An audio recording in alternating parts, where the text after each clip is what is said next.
One. Hi, welcome to the Siren Sanctums readings. I'm Michelle. And I'm Kirsty. And last time we did a reading, we were talking about delving into the self to find some of these deeper areas in ourselves. And I found some in me. Hopefully you found some in you to work with. Today being the autumn equinox, we wanted to not only do our regular type of reading, but to add the energies of the autumn equinox in with the reading. So, first thing I got this morning was that we are playing old games with new rules. It took me a while of meditating to try and get a better grasp on what really that means, but going with the beginning of our reading, we drew Blue Heron. And Blue Heron talks about getting deep inside ourselves and knowing ourselves. So to come off of the readings from last week, it's talking that that's kind of going to carry over into this week, but that we're going to be doing a little bit more active work, I think, with the self. Yeah, and really looking into like those parts of ourselves that we thought we knew, kind of like the old game, new rules. We thought we knew these parts of ourselves, or we think that we have them already figured out. Like for us, one of the layers we realized was our own anxieties, that we thought we knew what the root cause of these were, but the more we looked at them, we realized what I like to call them as the shape-shifting shadows. That you think you have something behind you, so you go to turn around to look at it, and it shifts into something completely different. So the fact, like, if we actually look at them head on, they're not what we thought they were. Right. For me, for example, I was really feeling like that the car accident and all of that was bringing up anxiety, but through my work last week, I come to discover that it was unresolved grief over the loss of two very important people in my life 3 years ago.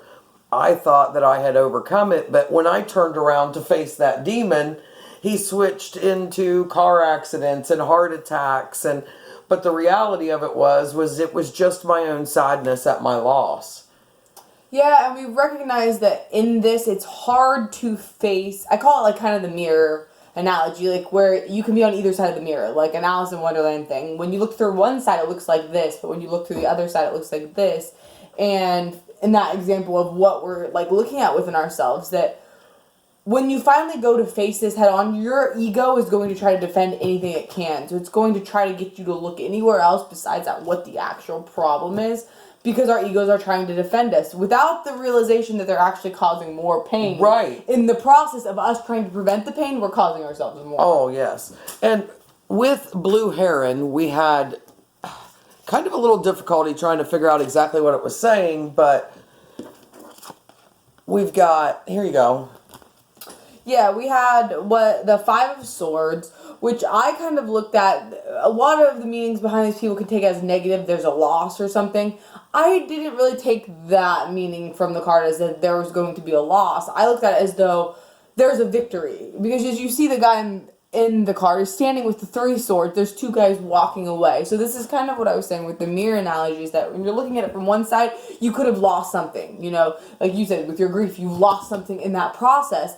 But on the other hand, you still emerge victorious because there's something that can be learned from every loss. Every battle, every war that we fight takes something from us, but gives us something else. And if we continually focus only on what we've lost, we'll always be in that place of victimization, lack, less, you know. And we will not be able to claim our full victory. Mm-hmm. That, you know, even though you may have lost an eye in the battle, you still got one and you still have your life. Yeah, exactly. And then we had Rhodochristite, which is actually saying that there are these things in your past that have held you back, the battles you've lost, that you maybe lock within yourself in a negative space and continually perpetuates negative patterns in your life. So, for example, the grief you didn't know that was there have perpetuated into these other anxieties that have spawned out of control, whereas if maybe you had the insight to look at it forefront at the beginning, you may have prevented yourself a lot more. Right. I distracted myself and ran for fear of what this demon, if you will, was. And all it did was, spawn off all these little demons that made me start living my life in a huge ball of fear. when the reality of it was I'd already lost that thing that I was so afraid to lose. Yeah, exactly. And that's kind of like, I was telling her, I kind of watched this show kind of in that aspect on anxiety, and they were talking about how a lot of us live in this place of, well, anticipation of the negative, so that we're constantly in this high state of pain until the pain actually happens, which could be days, weeks, months, years. Or never. And we live in this state, so then we're getting ourselves to there, so when the pain actually does happen, it takes a lot longer for us to come down because we've lived in this state of pain for so long. Whereas, like, they give examples on the show about, like, meditators who had meditated for long periods of time where they knew that something was out there, whatever that was, but they lived in a state of peace in the moment because nothing was wrong in that moment. So that when the pain did happen, whatever that is, it spiked you up and you experienced that full amount of pain at the moment, but then you quickly came back down because you were no longer in pain and your body recognizes it. So I think that can be one of the things that we recognize, and this is that when you live in such a state of pain and fear and stuff all the time, your body never really knows when there is real fear because you're living as though there's that fear all the time. Right. Finally, we had the King of Pentacles with this, which kind of represented, I think, for us, is that you have to face your fear head on. Because when you face him and look him in the face, you take away his power. He doesn't want you to look at him. He wants to be like the man behind the curtain. Don't look at what I'm doing. Right. Look at what you fear. To create a new platform from which to view the world, a new viewpoint, we have to look at him, take away his power, and put something in the place of reality for what it really is. Yes. Yeah. And it takes us to these two cards that are talking specifically about meditation is required. Now, I'm not an active meditator. I have, I would say dabbled in meditation, but I wouldn't say that I'm an active practitioner. But the energies that are up right now say that we should all be actively meditating. And I'm willing to commit to at least 5 minutes a day of active meditation to find the peace that I'm looking for. And well, this 5 minutes doesn't even have to be all at once, because I've really been practicing meditation for probably about 6 months now. Yeah. And really studying like what it means to meditate. And in a lot of these meditation groups I've gone to and the things I've practiced, it could start out for you with five 1-minute segments of meditation throughout the day, where you wake up in the morning, you're only able to focus for a minute, but that minute is still putting you within yourself, focusing for that time period. Throughout this week, we were talking that we'll share some meditations up on our Yes. pages, so you guys can have some different things to play around with, whatever you want to work with.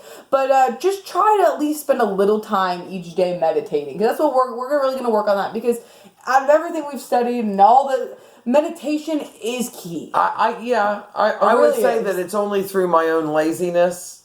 It really is. It's ego. Again, it's ego. Ego comes I up imagine and it is. Yeah, it comes up and says, well, no, nothing needs to change. Yeah, I'm okay. I got this. I What do already I need know, yeah. to meditate for? Right. But I'm committing, and I hope that you all will commit with us to at least 5 minutes a day of meditation and see if it doesn't make a change. And like she said, we'll put up some of the meditations that we find, because we'll hit YouTube and see what works for us and what doesn't. But then it takes us around too to, besides the meditation, the action that we should be taking. And with Possum, it's not talking in this instance about playing dead or any of that. It's kind of talking about really staying focused on the specific moment that you're in. Mm-hmm. And not worrying about dangers that may be ahead. Yeah, and that's like kind of what we were saying with the meditation anyway. The meditation gives you the tool. Because you might be saying, well, how do I stay in the moment? I'm always here. The meditating throughout the week will give you the tools and begin to develop those tools so that you can learn to start staying present in the moment. Be diligent in your focus of what should be. That was one of the things we came up with. Being diligent on what should be. So, not allowing yourself to be strewn aside by dramas, whether your own dramas, whether or other people's dramas. Real or imagined. Exactly. That these dramas are there to steer you off of your vision, your focus on what you are trying to create with your life. Because oftentimes, and I'm sure throughout the weeks that we've spoke, you've come to it like, oh, well, they're saying kind of the same thing every week. Yes, we kind of are in some ways saying the same thing, because it's a spiraling upwards, an evolution of yourself. And it seems like the past couple months have really been focusing in on this, I think. Yes, because I think we're being prepared for a larger shift universally Yeah. in 2020. I don't know if any of you are feeling it, but I'm definitely feeling like 2020 has the potential to have the most spectacular experiences, and how we view them and how solid we are in ourselves are going to define whether it's a really shitty year, forgive me, or a really great year. It's all a matter of perspective, I think, is what it's trying to teach us. It's kind of like the idea of the snake shedding its skin. It's uncomfortable to shed the skin, it's new to shed the skin, but if you never shed your skin, you're going to be living in this tight space for the rest of your life, unable to move on to what it is you're supposed to do. And I think that's what this autumn equinox, this going into this, preparation for the new year is saying to us, is that we've got to shed that which is no longer necessary. It's being called that we have to do that now. And I also think that on top of the 5-minute meditations, that Possum and Chariot are telling us that we really need to try new things, to push ourselves beyond what the ego says is the safe zone. Yeah, because every day try one new thing.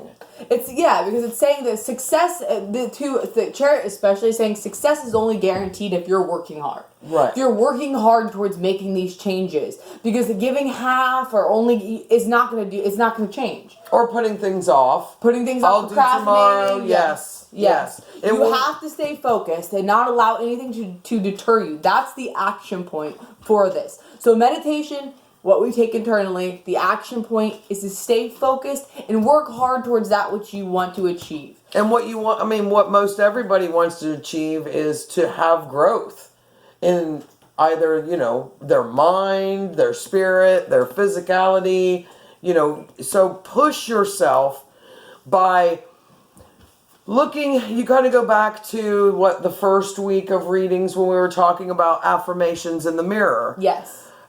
This is almost a spiral upward on that, is to look at yourself in the mirror, and instead of saying the things that, you are to build up the self, say the things you're going to do that day. Mm-hmm. I will be kind to strangers. I will be helpful. I will be courageous. I will complete what I start today. I will try new things. Yeah. So on top of that whole trying new things, the act of looking at yourself in the mirror before you get out and start your day and say, this is what I commit to today. And then try to hold yourself accountable for those moments, so that at the end of the day, if maybe that's when you get your time to do your meditation, you can go back and say, I helped an old lady put her groceries in her car. I completed a craft project that I had put off. Different things like that.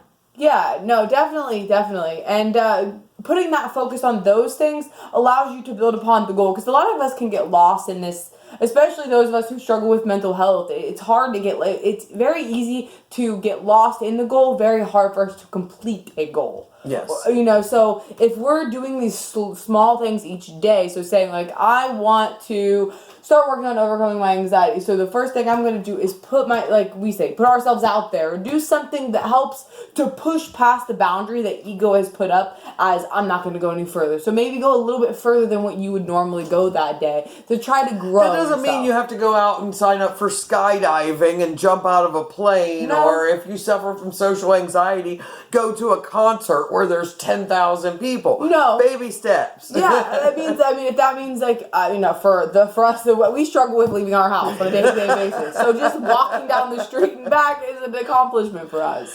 So it's not that you don't look at the entire end point of the goal. Look at the little tiny steps that you're taking along the way. They're going to put you to where you want to be. So that at the end of the day, you can ask yourself, did I get closer to the goal of becoming who I want to become, or am I further away? It's that saying of, today is either the first day or another day waited. Mm-hmm. So then we end up, which is telling us that we take what we've learned from looking at ourselves, meditating, trying new things, and bring the wisdom into ourselves. We start to receive keen sight, clear vision, almost like a detox, if you will, of the illusion in which we live under every day. Yes, exactly. Which again goes back to the meditation, because how do you clear your mind? How do you clear yourself and detach from that which is presently? By meditating, taking the time to go inward within yourself, even though it's extremely hard to meditate. You know what I mean? Like it's hard to quiet the mind. Exactly. Especially if you're suffering from any kind of mental disorders that keep traumas, your flights of yes, fancy anything like that. going Yes, around. Yeah, exactly. And recognize too that when you start to go within yourself, it's not going to be easy at first. You may not be able to quiet your mind this entire week or two that you're practicing this. Don't give up though, because just because it's hard, it's going to be hard to succeed. Anything that comes good takes work. Like last week's reading of starting the new path. Yes. It's hard to start to make these changes. Ultimately, these cards are talking about the self specifically, and it says we need to go home. Mm-hmm. We need to commit to our goals. Commit to our goals. And going home. We were talking about this kind of. I've been reading through some different things about what does it mean to go back to yourself, to return to your soul self, because that's what it is. After we've spent so far and so long detached from our souls, what makes us feel at home. And home isn't a place; it's a state of your being. I think it's a sense of self. Yeah, I think when you know who you are, then you are your own home. Yes, but I think it's even more than that, because we can lose that when we step into these other roles and these other. But isn't that losing yourself?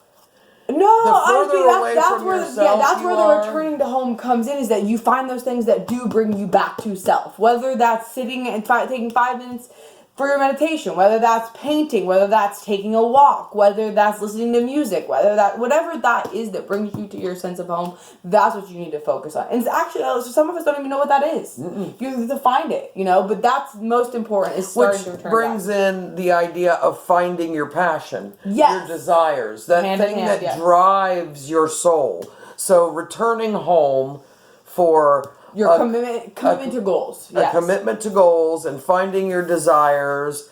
Will give you something to try new things and step out of the boundaries of ego. Push past ego. Yes. So that's where we're saying try one new thing every day. No matter what it is. Whether it's a new food, whether it's a new, whatever it is. New hairstyle.